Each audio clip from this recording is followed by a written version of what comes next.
In the last video, we looked at linear molecules. Linear molecules had 2 electron regions around the central atom. In this video, we'll look at 3 electron groups around the central atom. It's called trigonal planar.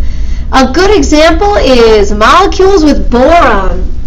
So if I draw boron, and I look at the periodic table, there are 3 valence electrons. And we said those 3 valence electrons are all negative and they repel. So we put them in kind of a triangle. We try to draw the electrons as far apart as possible to represent the fact that, like charged electrons, will repel. Then I look on my 3 hydrogen. They only have 1 electron each. 1, 2, 3. Link them up. Now again, this central boron atom does not have an octet. It's only got 2, 4, 6 electrons. It's okay. Don't worry about it. There are some elements that can take a deficient octet and be stable. The beryllium in the last video was another good example. Even hydrogen doesn't have an octet, a deficient octet. Hydrogen's only trying to fill the first energy level, and it only takes 2 electrons. But there are some other small atoms that are okay with less than an octet. Don't overthink it or overanalyze. The boron only had 3 valence electrons, so we just bond all 3. Done. Okay, so I look at my central atom, and I see 3 electron groups. 1, 2, 3. All 3 are bonding electron groups, and there are 0 non-bonding electron pairs on the central atom. That would be like a lone pair. No, all of boron's electrons are in bonds, or in covalent bonds, single bonds. So those 3 electron groups will orient themselves as far apart as possible, which gives us this perfect triangle. All the way around the center. These are 120-degree bond angles. Trigonal planar. The trigonal obviously makes you think triangle. There are 3 atoms. Planar means flat.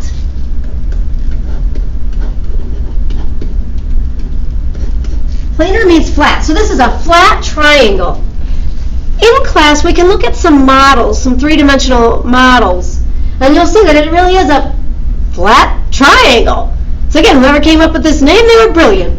3 atoms around the center, no other electron groups. Flat triangle, trigonal planar. Now check out this other one.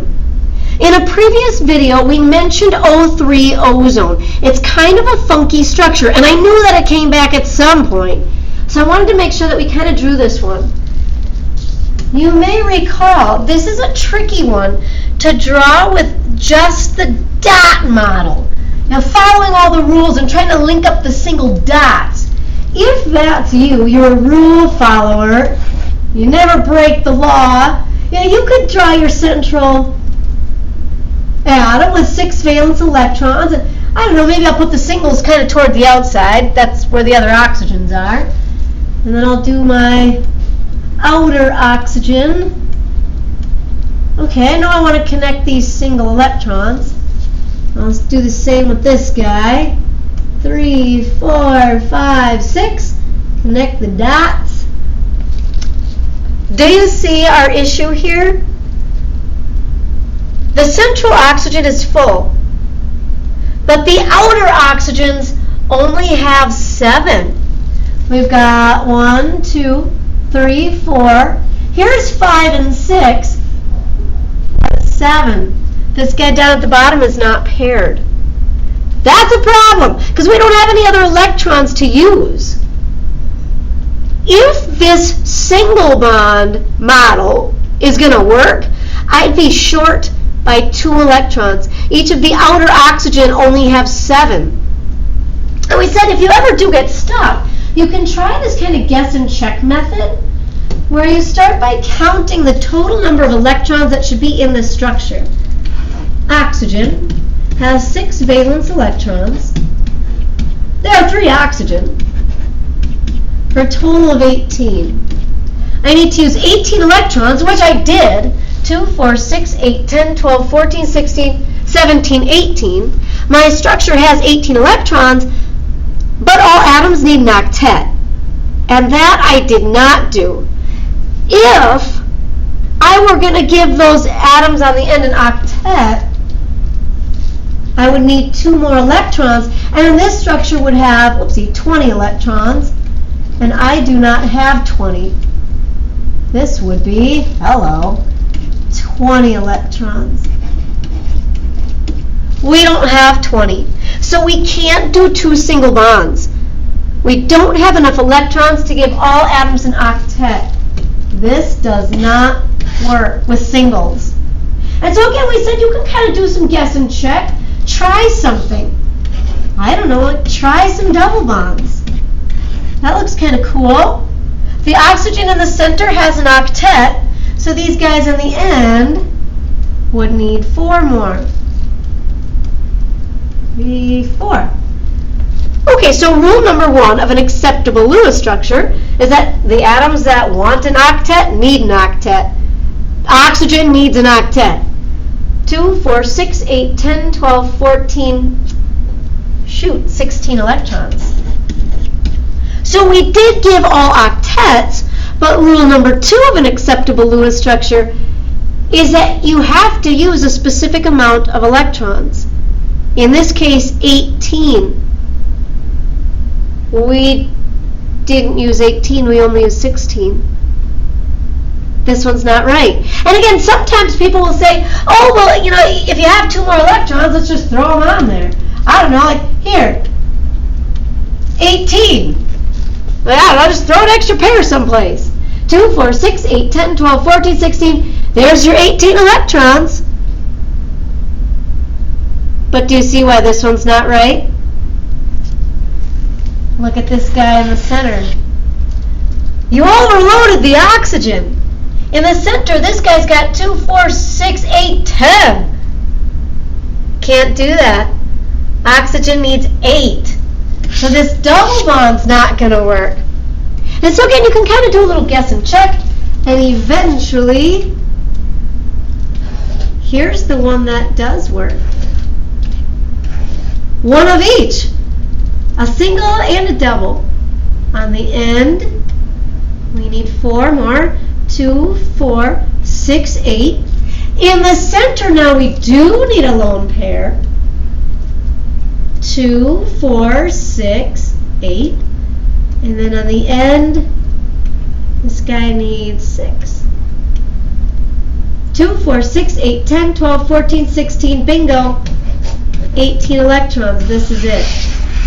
Again, true covalent bonding is when we share all valence electrons. The atoms pool together their valence electrons, and they can say, how do we distribute these 18 electrons so that everyone gets an octet? And again, we have to use all 18.